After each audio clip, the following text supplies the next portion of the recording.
Joining me now, Mike Giardi of the NFL Network. Mike, always good to see you. Want to start with what's happening in San Francisco as we head to the draft. The first 10 picks certainly shaken up by a couple of different surprising trades. What do you think the quarterback situation is in San Francisco?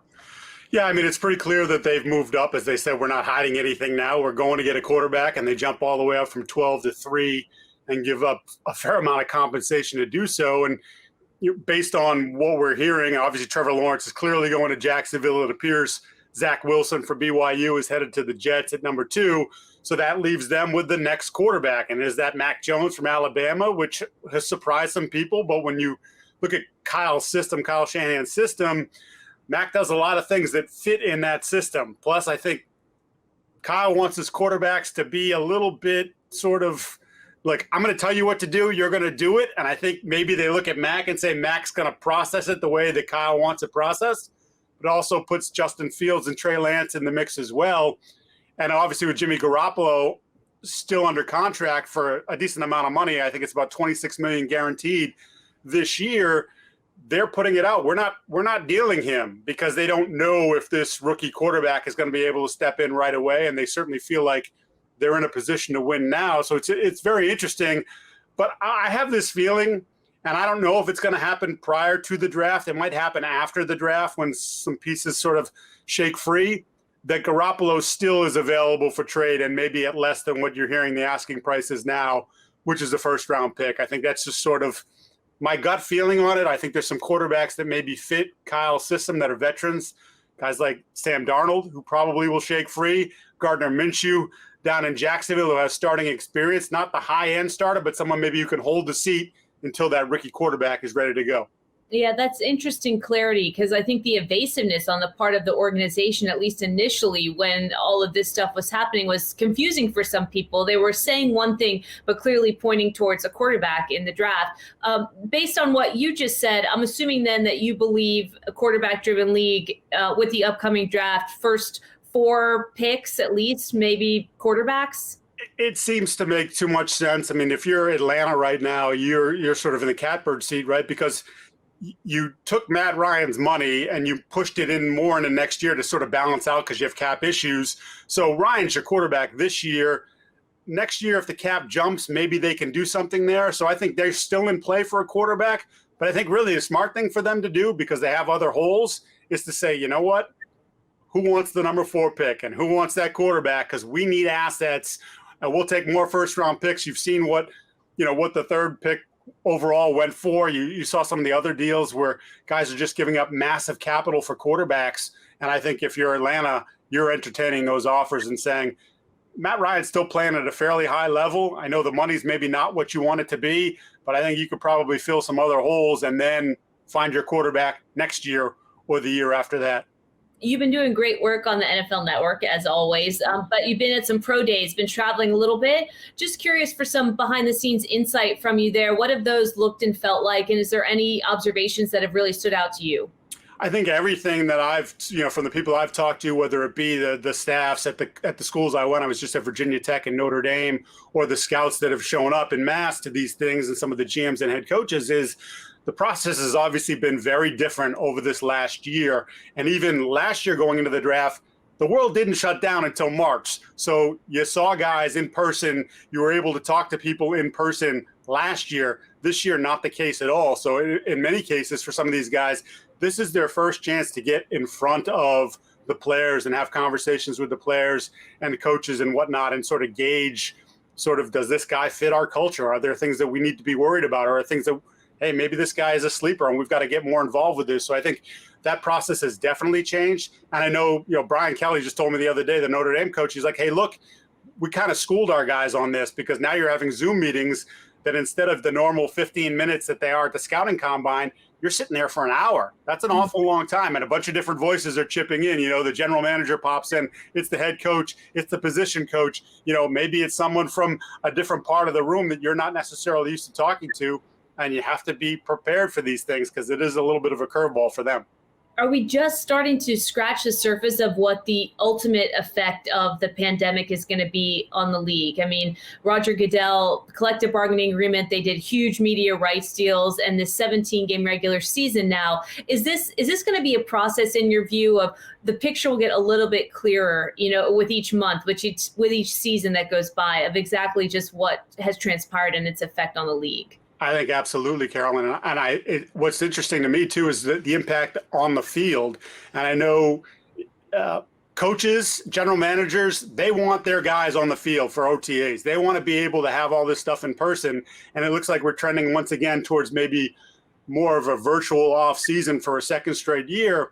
And I know in talking to some people around the league, especially when we're talking about a quarterback-driven league, some of these young quarterbacks,